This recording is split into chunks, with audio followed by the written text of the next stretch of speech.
Hello, thank you so much for being here tonight, and thank you, Tess, for organizing this screening.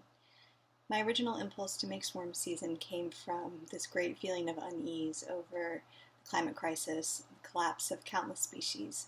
It was a feeling of almost going over the edge, collectively, as the human species, maybe approaching the ledge with the possibility of a last-minute turn.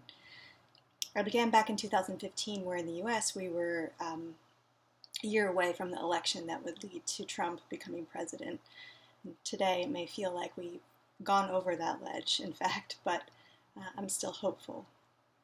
I started by keeping bees on my balcony in Brooklyn, and they taught me many things, particularly about swarming, which is their necessary process of reproducing. And it's suppressed in modern commercial beekeeping.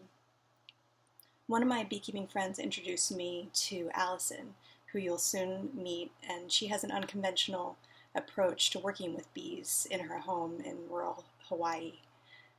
Honeybees are often seen as canaries in the coal mine and indicator species because we depend so much on their pollination for our food. So people are now very worried about them that it's important to keep them alive for our own survival. In our first telephone conversation, Allison said something really interesting to me, that bees, who have been around for millions of years, are the survivors, with or without us.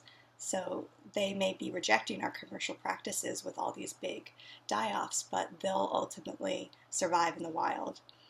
And this idea that people's days are numbered while bees are not victims, but actually the ultimate ruthless colonizers, this was fascinating to me. And whether it's true or not, it decenters humans as the ultimate protagonists. It shifts the human-centric scales of time and even space. And that became my approach in making this film. So I hope that you as viewers will allow yourselves to be in that position of observation, taking in the mysteries and complexities of the natural world without the answers really being explained.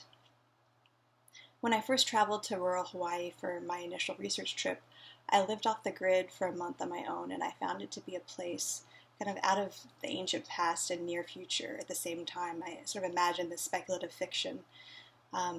They're very self-reliant people living in small communities, living on solar power and water catchment systems, relying on their neighbors to survive wildfires and volcanoes and the economic challenges of this inherited colonial past.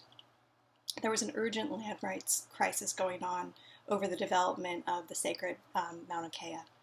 And I also found a young girl, Allison's daughter Manu, who's learning to connect with her Hawaiian ancestors while also embodying really a singular future. Honeybees don't have immune systems. They fight off disease, many different diseases, just through their social behaviors, through guarding their hives, through cleaning one another, and even through the self-sacrificing behavior of removing themselves from the hives when they get sick in order to protect their sisters, not to infect their sisters. So we have a lot to learn from honeybees about their interdependence and their resilience, especially in the context of this current global pandemic. I'm so pleased that you can be here tonight together in the cinema, sharing the experience of watching a film together.